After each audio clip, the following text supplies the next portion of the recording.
would you assess the current health status of your club? Recording in progress.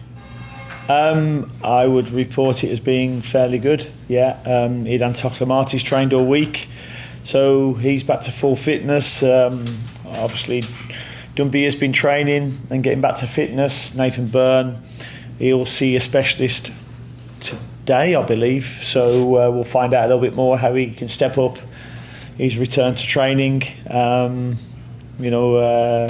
So everybody's in a good place. Nate's still about a month out, you would think, or 2 months? Yeah, I'm not too sure until we've got the report from the consultant who he's been to see, who is, would you believe, Dr. Smith, but it wasn't me. So he's been to see him. When did you first get Idan back on the field, and from a fitness standpoint, you say he's back to full fitness, does that mean starter level or contributor level? No, he's available to start. Yeah, he's been training right from the start of the week. He stayed back when the players had the weekend off, and he stayed back to do some extra work to make sure that he was ready, and he's available to start if we need him. And Liel back from Israel, and who back with from Israel? Yeah, Liel and Bill both got back from their international games. I think Bill got the silver medal in the Canadian Shield, or they came second. Mm-hmm. I didn't get that Canadian Shield when you play Ivory Coast and get beat by Ivory Coast. I didn't do well in geography. It was a bit weird. They got beat on penalties, but won it. Yeah, well, they'd already had like the points on the tie. Oh, okay. Yeah. Oh, right. Okay. 4 teams in it, but you only play twice. Okay. We'll move on. How do you juxtapose this month, 3 games in a span of 14 days, coming off of a month where you played 9 and 31? It's really good planning, isn't it? You know, that we can play 9 games in 1 month and then 3 in the next. Listen, it's a welcome break for us, but the scheduling has got to be a little bit better for me and more spread out. You can't go from the intensity of playing 9 games in such a short period of time to 3 games in a month, and all games being away from home as well. So the scheduling has to be better. In terms of the Vargas versus Abada back and forth, I know you had said that leading up to the latter part of the month, that was still pretty open to you. Has one of the two distinguished themselves, or do you still feel that as a back and forth? No, I still think they're having a good battle together, which is good and pleasing. It's what you want. I think Wolf has started to come back to form, or come into form. His understanding of the league is a lot better, and we saw how important that can be for us. And the other two can have a really good battle. But I've been really impressed with Kerwin Vargas in training, I must admit, over the last 2-3 weeks, and his performances in the team have been good as well. But then, Liel had a breather and then came back against Toronto and did ever so well as well. So it's a great situation for me to be in at the moment. We've seen a little bit of Tiger, interspersing moments of what we've seen of him. We've seen him on the wing. We've seen him at the 9. What have been kind of your impressions as you try to ramp up more minutes for him? He can play anywhere across the front 3. He's got really good balance. He's skillful, and he's got really good technique as well. And he's quick.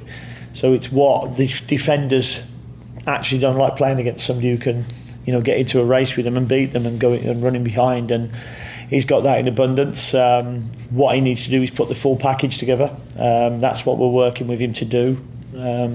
He played 45 minutes the other day in a behind closed doors friendly against Ulsan, who were in the World Club Championship, and he done okay in that as well. Do you think about sticking with Kalina in goal? Do you think about sticking with David? Have you made a decision on that? I haven't made a decision yet, but the goalkeepers will be the first one to know it when I do make it. I thought David came in, didn't have an awful lot to do, but was assured in what he did. And as I said, my aim was to give Cali a breather. Just take him out of the firing line for the game. And I'll sleep on that tonight and make a decision tomorrow, and the players will know. How much workable depth do you feel like you cultivated during the match congestion you saw in May?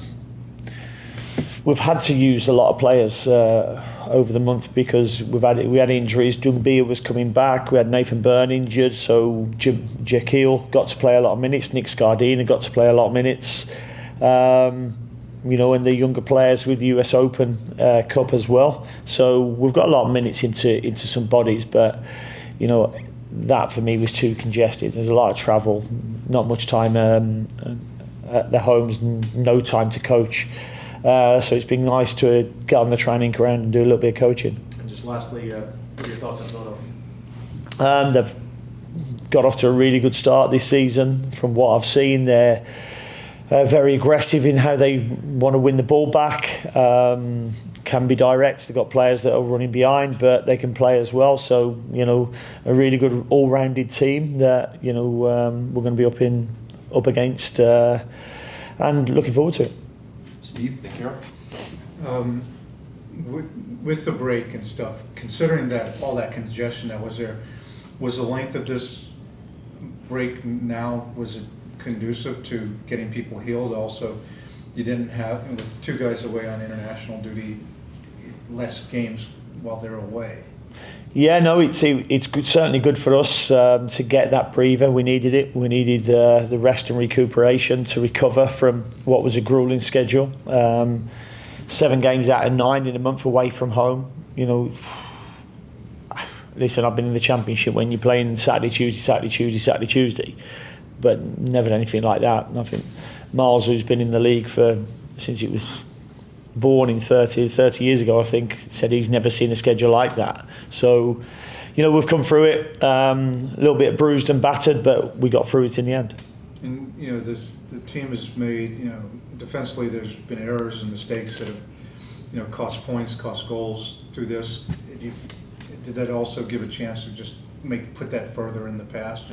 Yeah, no, you learn from it and you reflect on it. We've made mistakes in some games that hasn't been like us, but we've never had a schedule like this. You know, but in my opinion, officials have made some mistakes in games as well. You know, but that happens, and we've had to move on. And this, like Wilf, and his passing, is it an understanding from other players to make the runs like they were with Pep? Because I mean, Pep's assists have been sublime. I mean, just the ones where you make the run and trust that he will get it to you. Wilf had one of those, you know, through balls that was just brilliant. Is this, you know? He had a couple in the last game for both goals. You know, he saw Patrick for the second goal, and you know, the first goal, the pass to, I think Leal. It was Leal, wasn't it? Yeah. The pass to Leal as well, and then Leal's pulled back for Pep. So, you know, his numbers are starting to trend in the right direction, which could only be good for us.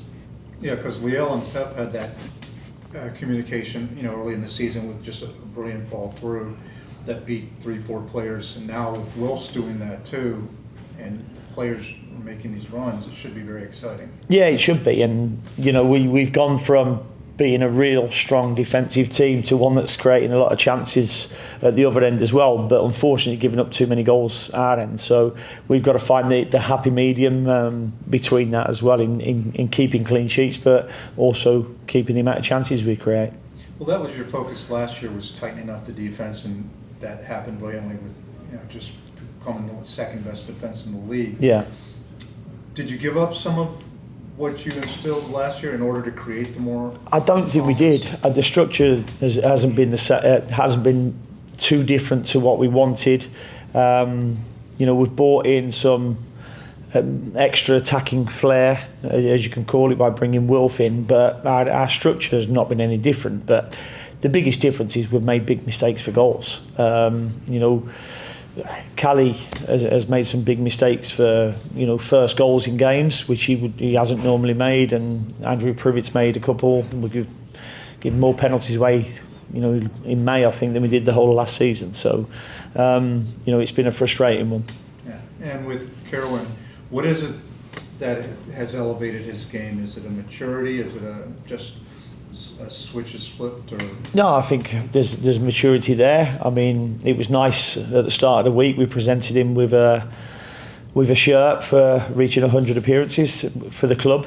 You know, which is really, really cool for him to get to that stage and play as many games already. But his maturation is getting better. And you forget he's still a young lad. To have played 100 games already at this level, and he's learning all the time. He wants to get better. He wants to create. He wants to score. I think the maturation's getting better, but his understanding of what he wants to be is better as well.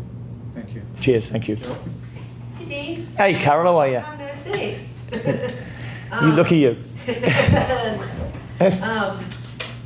Who all did you want to play in the friendly? Like, what was the? Who? What? Sorry. The friendly that you guys had. Yeah, no. Tiger played 45 minutes. Niko Petkovic played an hour, as did Forbesy and Brandon Cambridge. So, the two latter lads coming back from long-term injuries.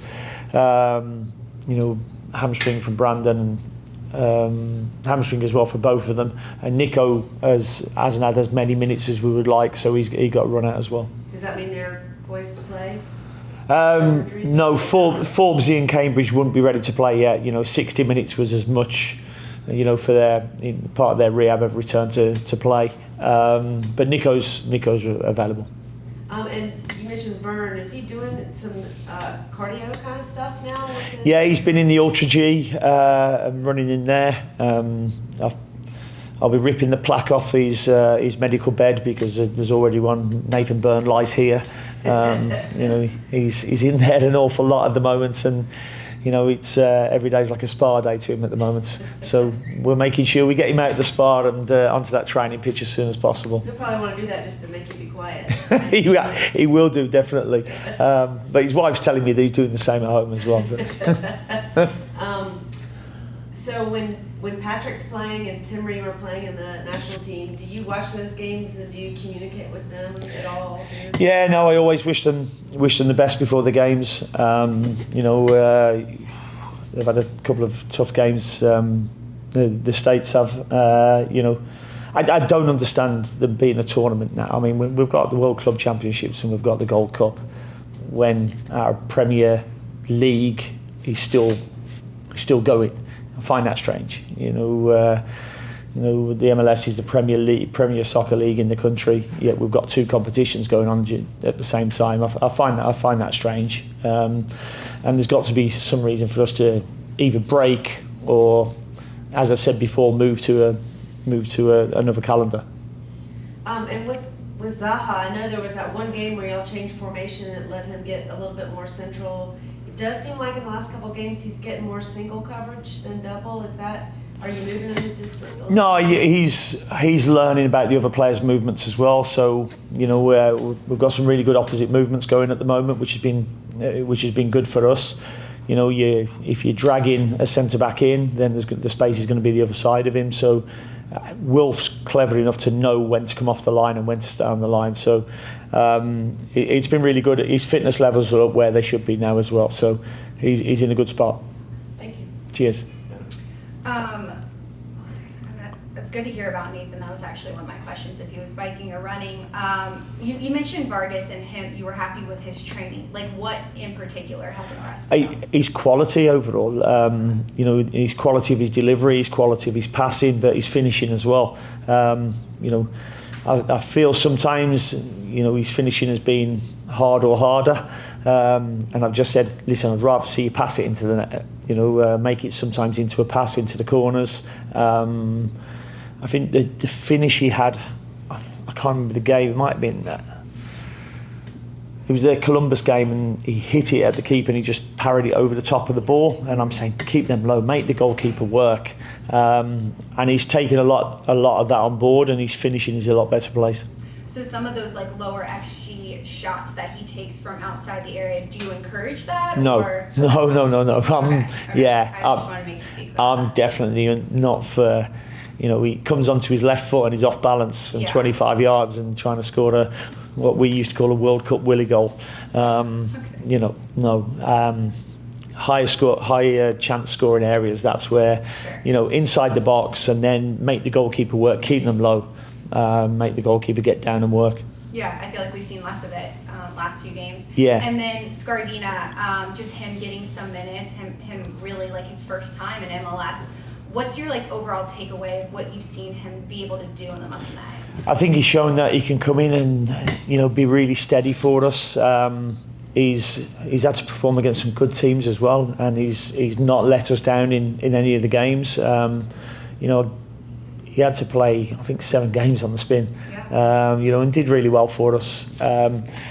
Fortunately we got Doumbia back, and then we could shuffle the pack a little bit, and then Jack Hill played right back and Doumbia left back. But he's definitely an option for us, and filled in admirably. Since and he'll have learnt an awful lot as well from this spell in the team as well.